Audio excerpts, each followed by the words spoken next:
بعد محاولة اغتيال فاشلة، مهد كاراتي ينجو بصعوبة من فخ زعيم جماعة الشباب، وينتقم من أحمد ديري أبو عبيد الصومالي زعيم التنظيم باغتيال خليفته المحتمل معلم أيمن.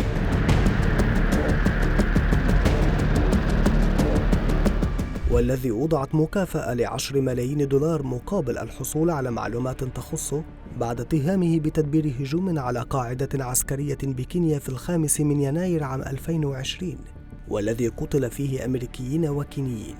وفيما يخص التخطيط للغارة، حصلت أخبار الآن عن معلومات حصرية عن العملية الجوية ودور نائب أمير جماعة الشباب وقائد جهاز استخبارات الحركة أمنيات مهد كاراتي في اغتيال معلم أيمن.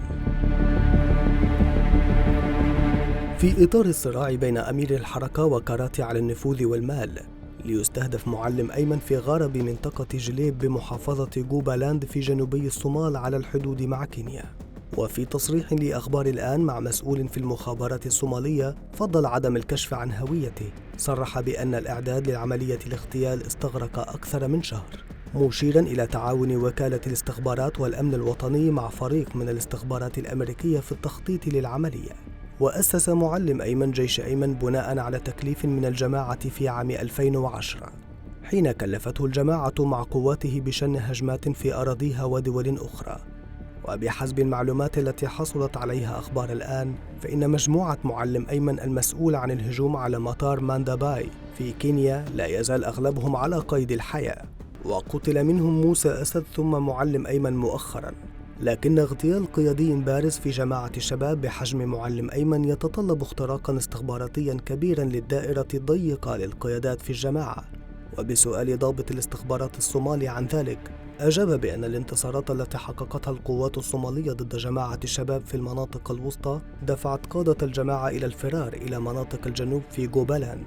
ويتابع الضابط بأن الاستخبارات الصومالية كانت على دراية بالخلافات بينهما، فاستغلت الفرصة وتواصلت مع كاراتي وعرضت عليه التعاون لتصفية غريمه في المنافسة على رئاسة جماعة الشباب، ووافق وبقي لمدة أكثر من شهر على تواصل دائم بالاستخبارات، وقدم المعلومات والمشورة للتخطيط للعملية التي نجحت.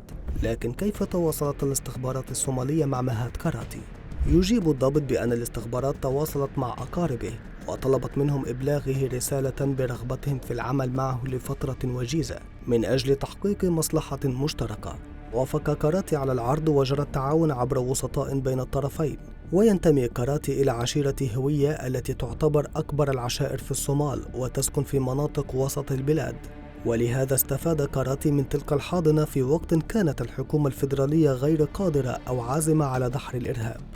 وتلعب العشائرية دورا في كل شيء داخل الصومال، سواء فيما يتعلق بمكافحة الإرهاب أو حتى دعمه في فترات سابقة. وليست المرة الأولى التي يتورط فيها مهد كاراتي بعملية اغتيال أحد قيادات الشباب، وذلك بحسب تصريح لإبراهيم نظارة أحد أعضاء الجماعة السابقين لأخبار الآن.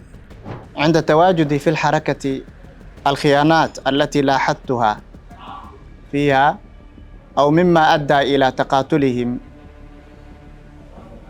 وتصفية رموز وقيادات الحركة كانت خيانة عظمى، لأن ما كانوا يدعون من تطبيق شريعة الله عز وجل وإقامة فريضة الجهاد كانوا يدعون من أفواههم، وما كانت ظاهرة في أرض الواقع بل وفي إداراتهم. لذلك قد أدى إلى تصفية أكبر القيادات، من بينهم إبراهيم حاجي جامع أو المعروف بمعلم علي ومعلم برهان في براوة في عام 2014. ومن المتوقع أن تزداد حالات الانشقاق من قادة وأفراد داخل الجماعة مستفيدين من العفو العام والوساطات العشائرية في عقد صفقات مع الحكومة الفيدرالية، كما أن توجه الحكومة للاستعانة بالقادة المنشقين في محاربة التطرف يوفر لهم فرصا بديلة تشجعهم على مغادرة الحركة ونبذ التطرف والإرهاب.